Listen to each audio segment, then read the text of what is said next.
So here we are. Welcome. Welcome to Woodrise2022 Dialogue. I'm Sonia Rosenworth, the Executive Director for the Canadian-Slovenian Chamber of Commerce, and we're pleased to present this dialogue to introduce you to Woodrise2022, taking place in Portorož, Slovenia on September 6th to 9th, 2022. Our speakers will share some salient points about the wood industry in Slovenia and Canada, the mass timber industry, and changing the environmental impact of the forestry sector. Please send us your questions or comments via the chat, and we'll do our best to address all at the end of the presentations. We'd like you to stay muted for the presentation portion of this meeting, and we'll open up the gallery immediately after for a full dialogue with our presenters.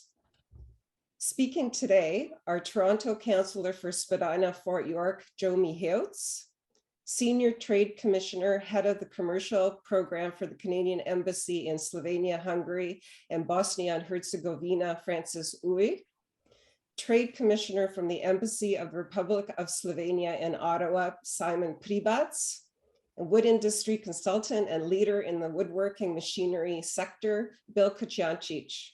Our featured presenters are from Renew and the University of Primorska, the organizers of Woodrise2022 in Portorož, Slovenia. Dr. Andrea Kutner is the director for Renew COE, and she is a professor at the University of Primorska. Dr. Iztok Šušteršič is the research group leader of sustainable building with renewable material at Renew COE, and assistant professor at the University of Primorska. From the 6th to the 9th of September 2022, Slovenia is hosting the most renowned globally hosted event in the field of taller wooden buildings that draws over 1,000 participants from all the sectors of the construction environment, as well as policymakers and standardization entities. The 2022 event is also taking place under the honorary patronage of the President of the Republic of Slovenia, Borut Pahor. The conference reflects all that the European Green Deal and the new European Bauhaus stand for. It showcases the best global practices in timber engineering and architecture, with the aim to promote sustainable transformation and the development of the construction sector. In 2022, the event will furthermore intensively focus on the topic of renovation, rehabilitation, and restoration of existing urban buildings with the use of wood-based technologies. The conference is being held on the crossroad of three different cultures, where the forests of the East meet the construction technologies of the West. We invite you to join hundreds of fellow innovative timber construction designers on the Adriatic coast in beautiful Portorož, Slovenia, for 4 days of knowledge, tours, and Mediterranean hospitality. Welcome, Councillor Mihevc, and thank you for leading this discussion today. Please take the floor. Thank you very much, Sonia, and good morning, good afternoon, good early morning, wherever you are in Canada or in Europe. And let me just say a note of solidarity to our friends in Europe. We know you're struggling under difficult conditions, the weather and the fires, and we feel your pain. I feel your pain during this moment, and it's really apropos to what we are about. I'll tell you honestly, how I got into this was actually through my friend Mike York, who I see on this call. Who introduced me to this concept of tall timber. I'm an elected official in the City of Toronto. The City of Toronto right now, and I think Vancouver and many Canadian cities, we are just booming with construction. Toronto right now has 40% of all the high building cranes in North America. That's how much construction is going on in this Greater Toronto area of ours. And we have projections that we will grow monumentally in the next generation or so. At the same time, the City of Toronto and the province and the federal government have very ambitious sustainability goals as well. When you figure out that the production of cement and the cement industry is one of the prime contributors to the ozone depletion and to greenhouse gases for the planet, then it is not a simple leap to say we need to figure out different kinds of technologies. And lo and behold, where are those technologies in their best shape and form? They're in that northern Italy, Austria, Slovenia corner of the world, where both by the products themselves and the machinery to produce the products, the technology is at a much advanced level. So we have a lot to learn. Toronto has the need. Northern Ontario, British Columbia, places all across Canada, Quebec, Alberta have lots of timber. We can do this. We need to get into this a lot more. And so my hope here is I'd have no specific agenda other than to say there's an opportunity here for some good partnerships. And I think this Woodrise conference. I've been at conferences on many a civic issue, and when you can bring people together and form a nucleus of entrepreneurs, union folks, constructors, architects, planners, and really say we're going to drive this agenda in Toronto, in Greater Toronto, Ontario, British Columbia, Canada, then something really can happen. So my agenda is really to bring this technology to Canada, to get it from level 1 or 2 that we are at now up to level 5, 6, 7, where the Italians, the Austrians, the Slovenians are at right now. So having said that, I'll pass it back to you, Sonia. This is an important conference and we need to do everything we can to support it. And hopefully we have a good contingent of Canadians attending. Thanks. Thank you very much, Councillor. Now, we're very honored. Now, a few words from Commissioner Simon Pribas from the Republic of Slovenian Embassy in Ottawa. Simon? Thank you. Hello, everybody. My name is Simon Pribas. I'm the Trade Commissioner at the Embassy of the Republic of Slovenia in Ottawa. And I work within the framework of CEDA to bring together trade, economic and scientific and research relations between Canada and Slovenia. First of all, welcome everyone on behalf of the Slovenian Embassy. And I would like to just say a few words about Slovenia and the Slovenian business environment. So please allow me to share this. Does everybody see the presentation? Okay, so Slovenia has a stable and export-driven economy. It has excellent geostrategic position with well-established, easy access to market, high-quality infrastructure, and a very innovative workforce. Slovenia has highly developed infrastructure from ports to super modern highways, railways, and extremely well-developed ICT infrastructure. And it's well connected with the region and further with Europe. So it's a great entry point for Canada and the rest of the world for Europe.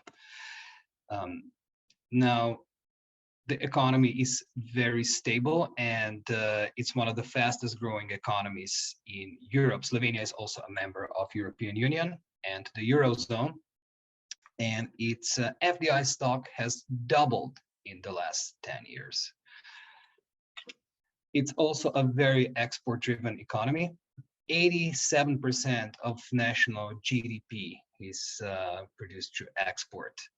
And it's been considered the #1 country in terms of trading across borders by the World Bank Group. Some of the exports you see here, but I'll try to be very quick here. Slovenia is the third least restrictive country in the OECD group for FDI, for foreign direct investment. And there's lots of incentives in Slovenia for the world companies and international companies to come in terms of manufacturing, service activities, research and development, and also for anyone who would come in and start and employing people. Slovenia is at the forefront of countries transitioning to circular economy with focus on sustainability, green technologies, and corporate and social responsibility. Slovenia is the 10th amongst EU countries in the ecological innovations. It's also the 3rd most forested country in Europe, and also the fourth richest country in renewable water resources. It's also initiator of the World Bee Day, and it always ranks among the top 15 countries in terms of quality of life in the world. So sometimes it's on place 8, sometimes it's on place 14th. Now in 2020 has been on the 13th place, but it's always between the top bunch in the world. Slovenia has very capable and productive workforce. So far in the region, Slovenia is by far the most productive country, and the workforce is highly educated. And everyone in Slovenia, well, everyone, most of people in Slovenia would at least understand English, and over 80% would actively speak it. So it's very easy to do business there. Slovenia has a very innovative environment in terms of research and development. It's, again, the leader in the region in a research and development environment. And some of the main industries are automotive, ICT, machining and metalworking, electrical and electronics, healthcare products and services, and woodworking. Also, everyone who comes in can take advantage and benefit from the very high quality of production, research. The industry is extremely modern, on the edge. As Joe said before, this area of the world is on the forefront in terms of machinery, research, and resources in terms of wood and wood-related materials, also innovative materials related to wood. And this brings us to woodworking and furniture industry.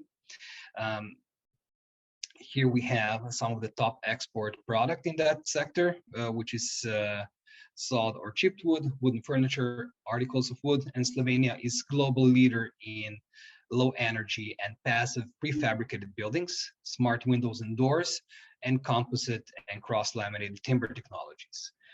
There is a lot of opportunities for foreign partners, especially in sustainable construction technologies in Slovenia, wood coatings and other products based on liquefied wood, nanocellulose, and advanced biomass-based materials, which we're really lucky to have representatives of in Renew today, who are at the forefront of the research in the region on that.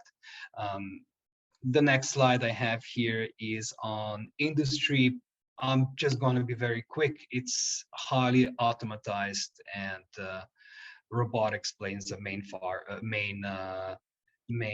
role in this. Also, Slovenia is on the forefront of ICT technologies such as blockchain, artificial intelligence, Internet of Things, biometrics, and so on. So that would be it from me so far. Again, thank you everyone for joining us today, and welcome on behalf of the Embassy of Slovenia in Ottawa. Thank you very much. Thank you, Simon. We're very honored thank you for your presentation. We're honored today that the Senior Trade Commissioner, Francis Yu from the Canadian Embassy in Slovenia, Hungary, and Bosnia and Herzegovina has joined us. Welcome. Hi everyone. Can you hear me well? Yes. Okay, perfect. Okay, so this is a short introduction. I'm based here at the Canadian Embassy in Budapest. We cover Slovenia, Hungary, and Bosnia and Herzegovina. I'm frequently in Slovenia. It's just like driving basically from Toronto to Montreal, right? So it's not that far. It's a really easy drive. And there are a lot of opportunities for Canadian companies in Slovenia. This is my 7th assignment overseas for the Canadian Embassy, for the Canadian Trade Commissioner Service. And prior to this, I was in Helsinki, where we actually worked a lot with the Canadian wood industry. And Finland has some good wood building coming up too. So there is that similar opportunity here in Slovenia. And our role with the Canadian Trade Commissioner Service is to help connect Canadian companies with partners, with potential partners, companies in the 3 territories that we cover. So this is my fantastic slide. So we cover these 3 countries, very high tech. And we also have some market overviews, market reports that are available on the various sectors. So if any of you are interested in any of the 3 countries that we cover, my suggestion is to please email me or Juja, who is my colleague responsible for the building products, the construction side, and we will be able to work with you directly on the particular questions and concerns that you have. I have worked closely with the chamber and also with Simon Pribac, and we actually met with a lot of the companies and a lot of opportunities there in Slovenia, and it is a good country to do business in. It's very transparent, very good environment for doing business. And the one thing that you want as a Canadian businessman business person is to have predictability. And I think in the Slovenian side, it's very transparent and it's a good working relationships can be made there. We have just recently appointed or selected a Canadian honorary consul. Sorry, that's for Bosnia. We have a very good Canadian honorary consul in Slovenia, and we work well with them directly. So we're here to support you. And that's basically my introduction. Very quick, very short, but we are here on site, and September is a good time to go to Slovenia. Just letting you know. Thank you very much, Commissioner Oy, and thank you for your time today. Now, I'm pleased to present Mr. Bill Kociancic, distinguished by his longtime career in the woodworking industry and with experience in all aspects of the wood manufacturing sector. Please take the floor, and I'll share these slides. Bill? Good day, everybody. My background, I started off in a family business of wood manufacturing, and I've evolved into representing large machine companies, and we service the woodworking industry from coast to coast. So I work for Acris Machinery. We're 80 years in Canada, 4th generation. And over the past 10 years, we've seen an increase in machines being bought for heavy timber construction. Especially even the other day, we just met up with a company that is automating their plant to increase production by 200%. So it is a growing industry. The suppliers are getting ready to supply. We just need people to start building. So Sonia, I don't know if you can go to the first slide.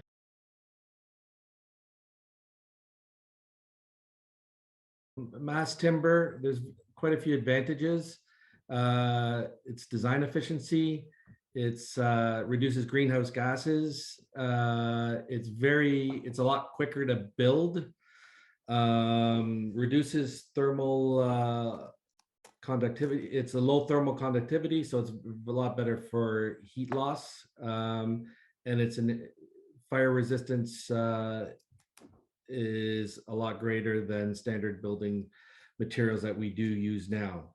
Now, in 2007, we had 10 projects in Canada that were in wood timber construction.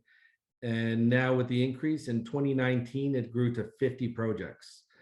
A poll by Woodworks compared standard building costs with timber construction costs, and they found that timber construction reduces building costs by 20 to 30% in construction. So now with all this increase in pricing and land and taxes, and you could see the benefits of switching over to timber building. There are also government funds out there, like Green Construction Through Wood program, investment in forest industry transformation. And as this industry grows, there will be more and more initiatives, we hope, from the government at every level to encourage that we go to wood construction. So supply issue as far as material, I don't see an issue. Canada is very, very abundant in wood, and we have the suppliers that are able to provide it. So we just need people to start building, which Woodrise is a great place to go take a look and start bringing this type of construction to Canada. Thank you, Sonia.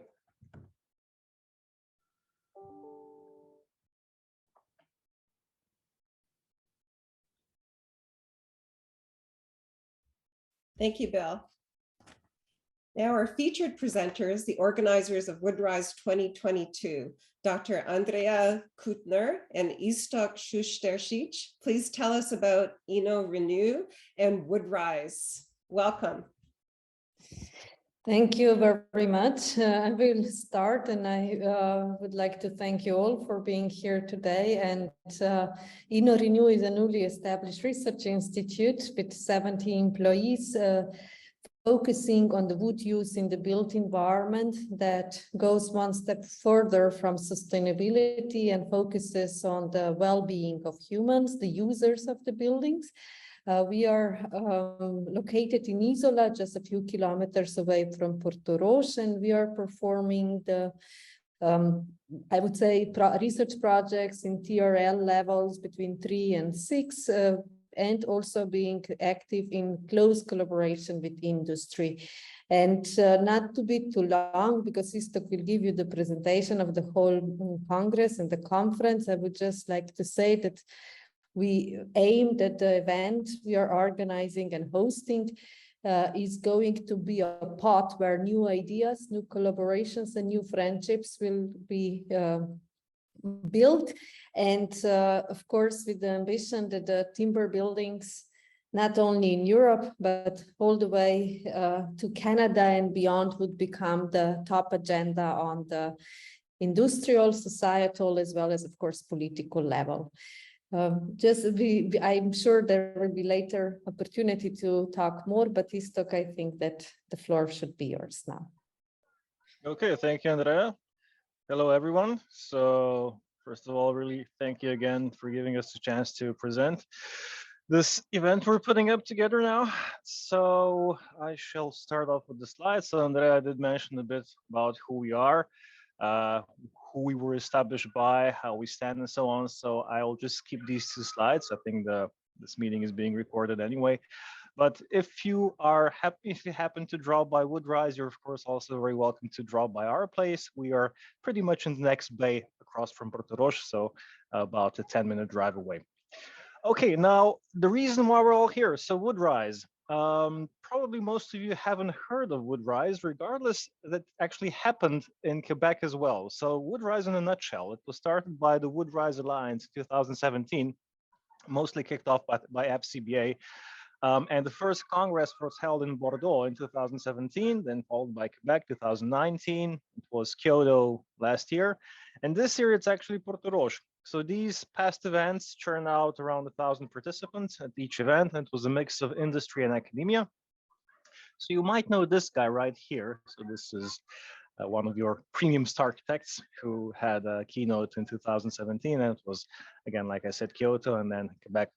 But this year, we are making a little difference compared to the previous events. So the previous events were, let's say, about pushing the envelope as far as possible on tall timber buildings.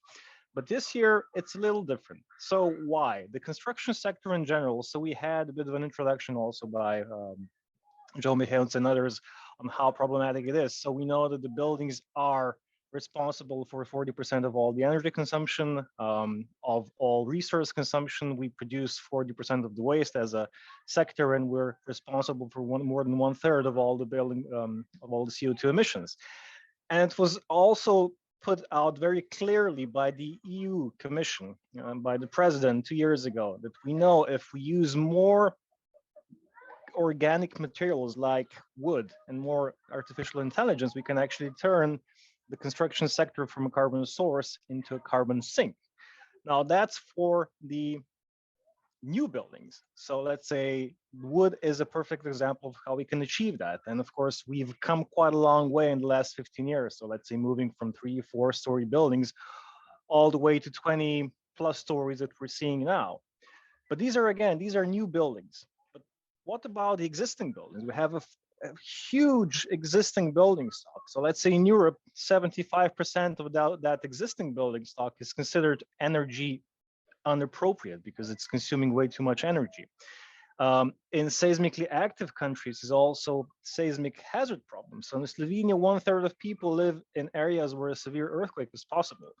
And 1/3, up to 70% of people living in the capital could actually be left homeless if a quake like it happened a bit over a century ago would happen again. So the existing building stock is actually proving to be even more problematic than the new buildings because we have it. It's, let's call it very iffy in several areas, and we need to fix it. And we cannot fix it by just, demolishing it and then building it back again. We have to refurbish those buildings. So we need sustainable approaches for building retrofitting as well, not just for new buildings, but for the existing stock as well. And already now in Europe, half of all the building work is related to existing buildings. So here is where this year's Woodrise comes in. So it's about renovation, restoration, and rehabilitation of the existing buildings, of urban buildings using wood-based technologies. So here is a program in a nutshell, but I want to take you through it a bit more in detail. So you see it's going to take place for 4 days, 5 days if we count the reception on the day before the official kickoff. And it consists of a few key features. So first are the workshops. The workshops are actually revolving around the recently finished research projects that pushed the envelope in the state-of-the-art of timber building design in the last few years.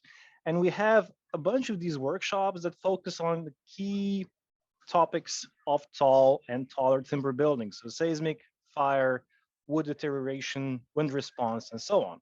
So for example, we have a seismic workshop that features the recent research activities and outcomes of seismic research from the US, Canada, and Europe. And we have a really big research that was done on the in-situ testing of tall timber buildings under wind loading conditions.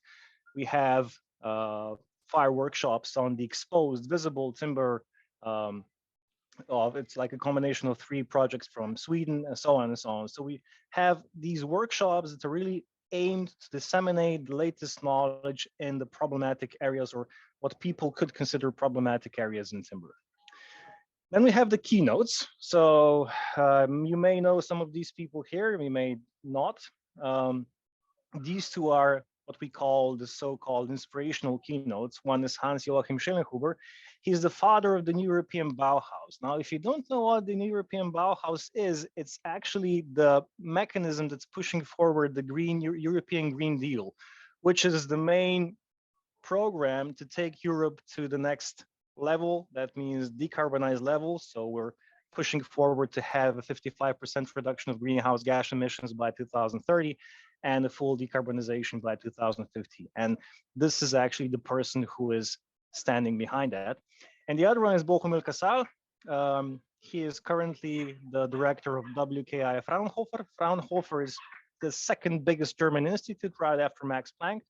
And he is the director of that. He's probably the most capable person when it comes to timber in general. So really knowing it from the atomic level up to the macro scale design and seismic level. And he's going to give us a bit of a keynote on the general issues of sustainability of organic materials.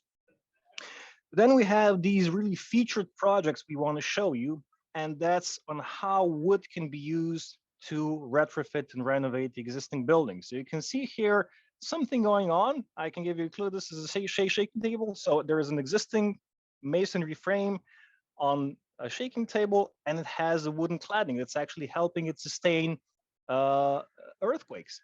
Then you can use the same principle to have a energy retrofit of an existing building. You can have a light phase system fit around the building and have a much better energy retrofit system.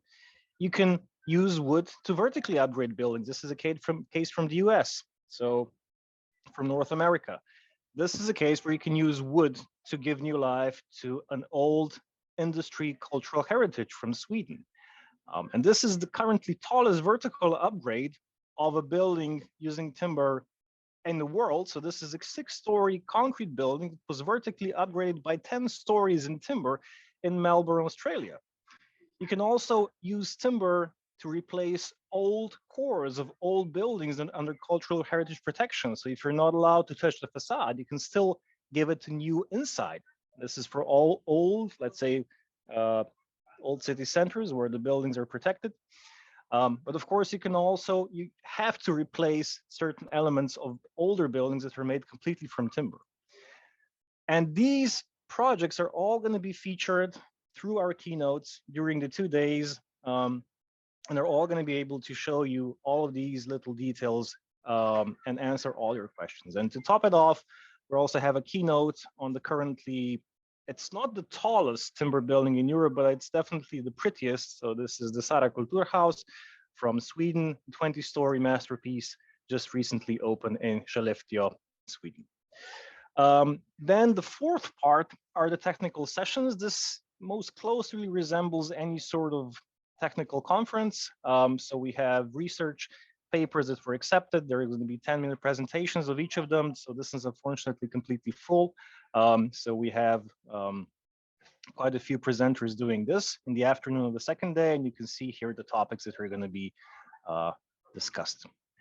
Then the evening of the second day is dedicated to cluster meetings. So we have clusters from different countries coming over, France, Japan, Austria, and so on. We're hoping also Canada. And it's going to be a dedicated event in the evening of the second day, so especially for clusters. And then it's the last 2 days of the Congress, which are dedicated to excursions. Now, these excursions are a combination of business and tourism. So you may know a few places on the map, or you maybe don't, or you may know a few names of the companies that are shown on the map. But for example, these are the cases of the 2-day tours, which all start where the Congress is being held in Borut and then terminate at one of the bigger airport hubs nearby. So in this case, this is Venice, Vienna, and Munich. And on the way, they finish 1 or 2 businesses and then combine it with 1 or 2 tourist destinations. For example, this tour here starts in Borut, visits a cross-laminated timber factory, Exlam Dolomiti in Italy. Then the Rotobla is pretty much the biggest connection producer in Europe. And then visits Lake Garda, Lago di Garda, a famous tourist place, and finishes in Venice. So you can visit Venice, and then fly out from Venice, which is a pretty big airport hub as well. And these 2 tours also, they visit companies like Ledinek, which is a major producer of crossline presses, Stora Enso, pretty much the biggest European CLT producer, and then finish in Vienna with their huge HoHo building, over 20 stories of hybrid construction. And the one going to Munich visits Bled, one of the featured Slovenian tourist attractions, Haslacher, one of the biggest Austrian companies dealing with glulam, CLT, and then Langsauner, press producer, and finishes in Munich, also visits some of the timber construction sites there. Now, how can we do all this? Well, because Slovenia has a really, really good location in terms of where it's placed in Europe. First of all, it's the 3rd most forest covered country in Europe, right after Sweden and Finland. And second of all, we're surrounded by this really, really strong timber producing machinery industry. So just a few of the bigger names that are less than 4-hour drive away from the Congress venue. So Ledinek, they also operate in Canada, KLH, Haslacher, Binder, Stora Enso, and we're visiting quite a few of these during our 2-day and 1-day tours as well. And then there's the wider area. So Austria, just across the Slovenian border, is both the heart of European glulam production and the heart of worldwide CLT production. You have over 6 CLT factories very, very close to the Congress venue. And this here is the background area which we're also working hard on attracting. So these are the, let's say, the Western Balkan countries, Croatia, Bosnia, Serbia, and also Hungary, and the rest, where we have a bunch of universities really strong on engineering. We have really high forest richness and growing economies, which we also want to attract to this Congress. First of all, to disseminate the knowledge on the use of timber in that area, because Europe, if it wants to decarbonize, it has to decarbonize in the whole.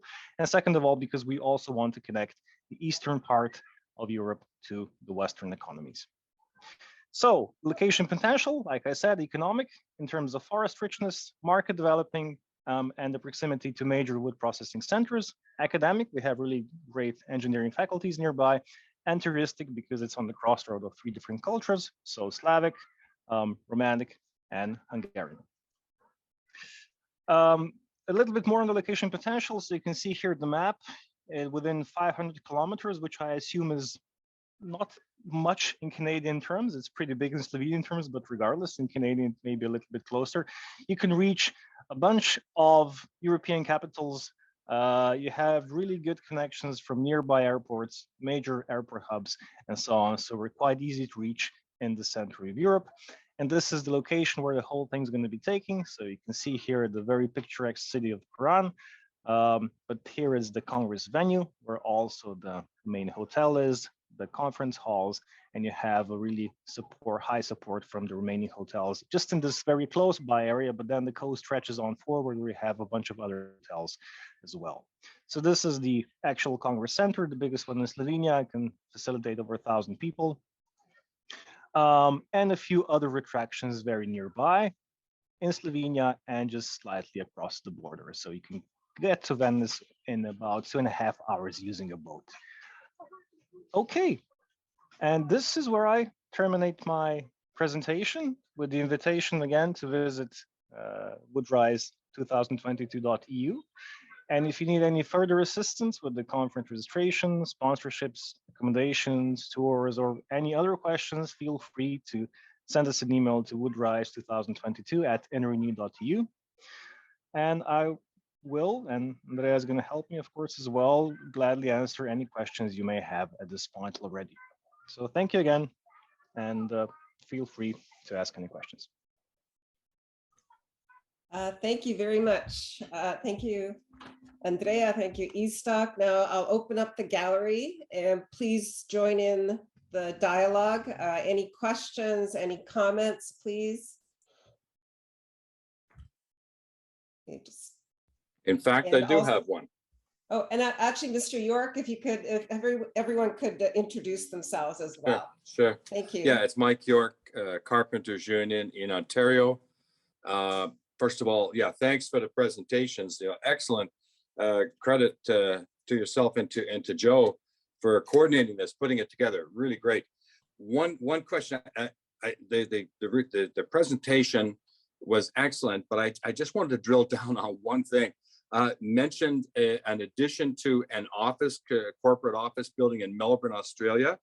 So I've been trying to Google that and I haven't found it, but I think it just probably speaks to what the potential can be. And then it also speaks to the value of actually attending Woodrise to get more information about these other benchmark projects that we can then take home back to Canada, because I'm currently in the middle of trying to see if we can initiate some corporate additions in mass timber here in Ontario.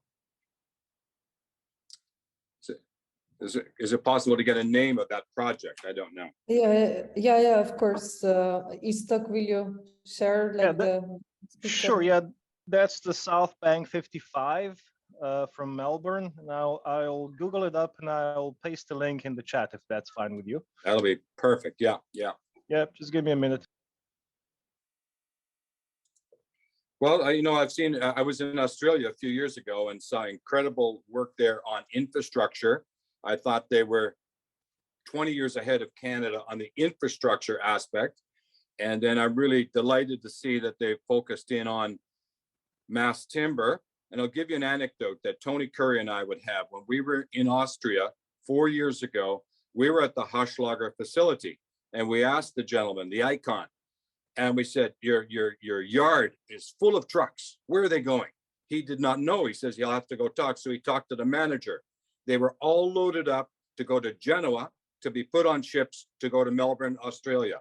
So that just shows the value economically of expanding the mass timber sector and what it can mean for a country's GDP to be on a global level from Austria, Slovenia, Northern Italy, Trentino, to be a global player and what that means to the country. So that's the other aspect, even in addition to the green aspect that I have been talking and promoting with our political leaders like Joe as well. Mike, I've pasted a link to Arch Daily about the project. So just Perfect. Okay, great.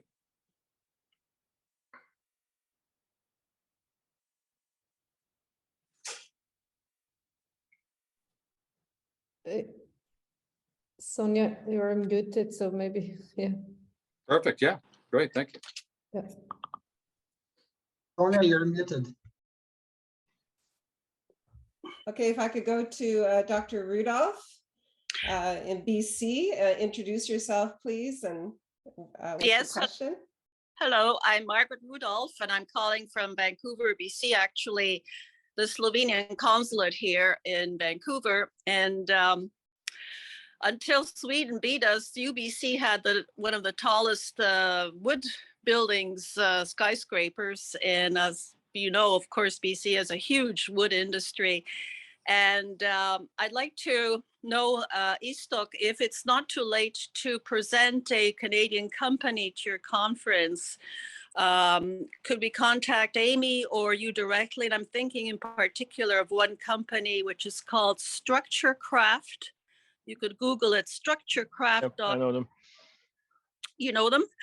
I will do my best to create a bridge between you and this company, which I think would be a shining example of our industry here in Canada West. So more a pitch to position this company and to say, don't forget us in British Columbia. Of course, we have huge wood industry, and I'm very happy to help create a network for you.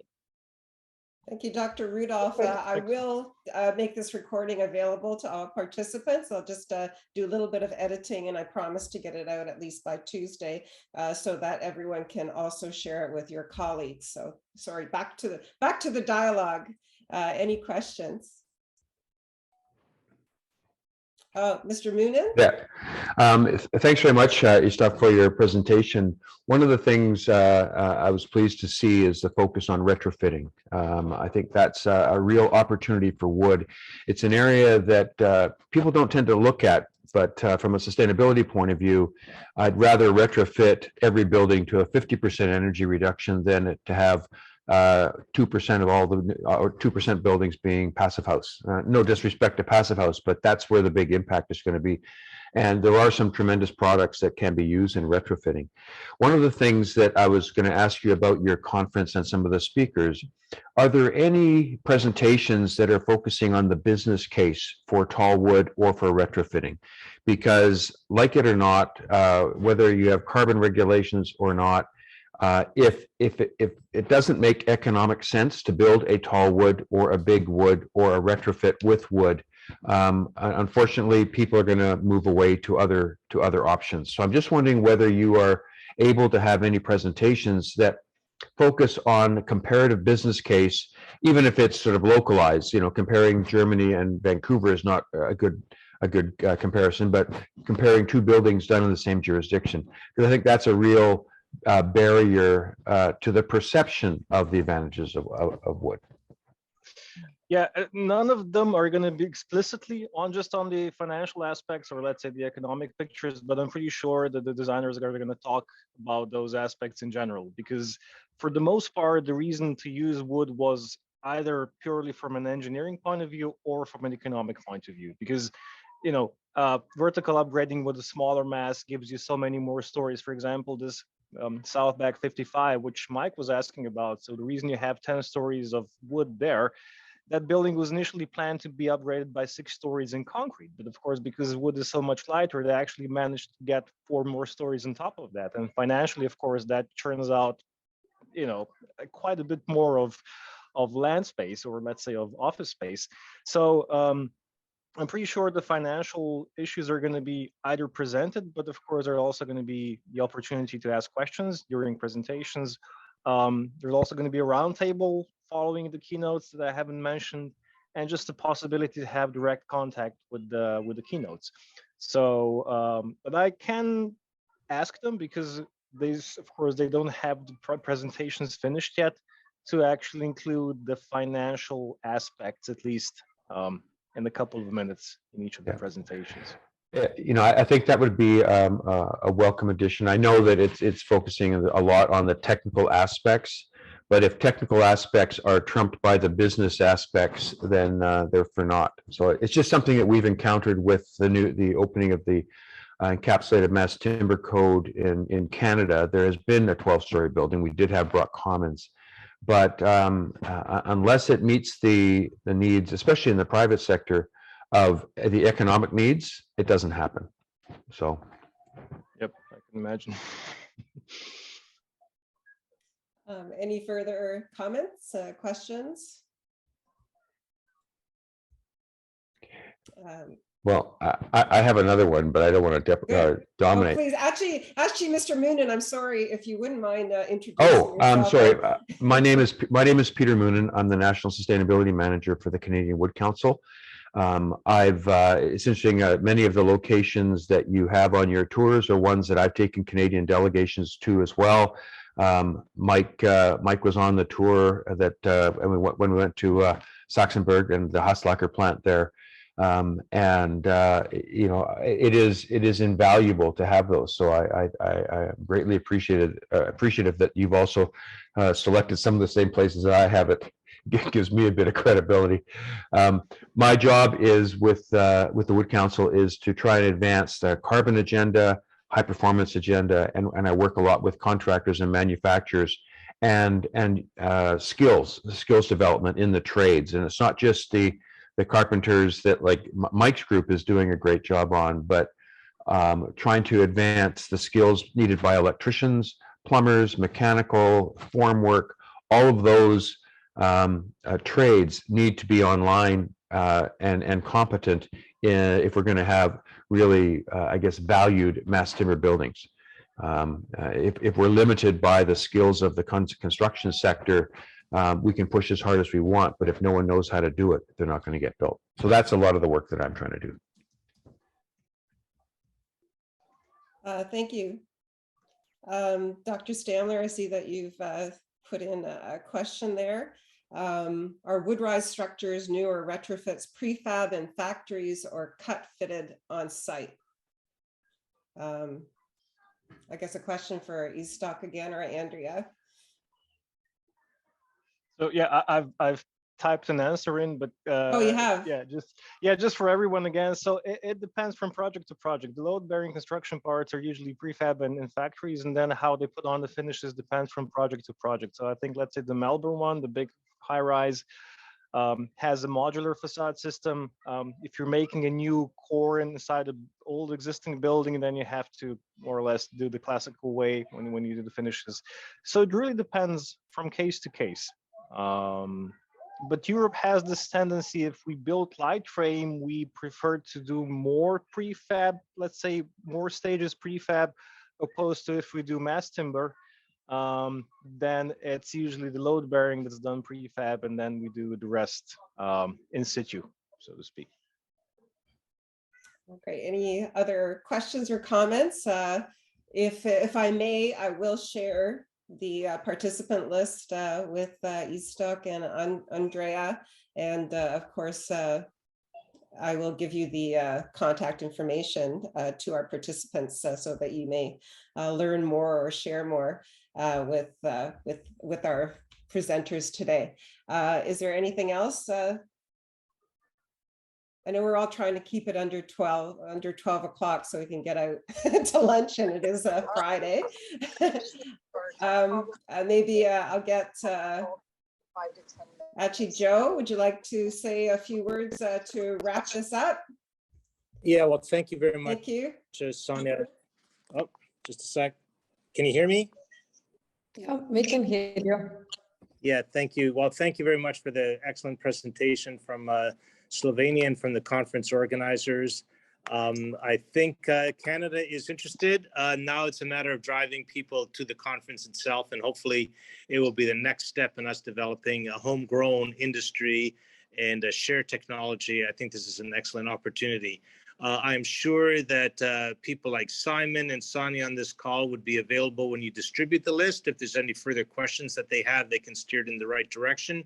And I look forward to this having some good results, not only in terms of attendance at the conference, but more so or equally so in terms of the work that follows. We have a lot of development, as I said before, in Toronto and Canada, and we want to see more and more of it go in the direction of tall timber, mass timber, than the current way that it is done, for the sake of the planet, for the sake of us all, and for the sake of good economics as well. So thank you very much, everyone, for participating. I hope it was helpful. Okay, thank you, everyone. I will send the information, I'll send the video out as soon as possible. And on behalf of the Canadian Slovenian Chamber of Commerce, the Republic of Slovenia, the embassies in Ottawa, and also Budapest, we thank you for being on the call today. And we hope to see you in Slovenia. Thank you for joining us. Take care. Thank you. I hope Bye. to welcome Bye. you in Slovenia. That's great. Thank you. Thanks very much. Thank you, everyone. Thank Thank you very everybody. much. Thank you. Bye. Bye.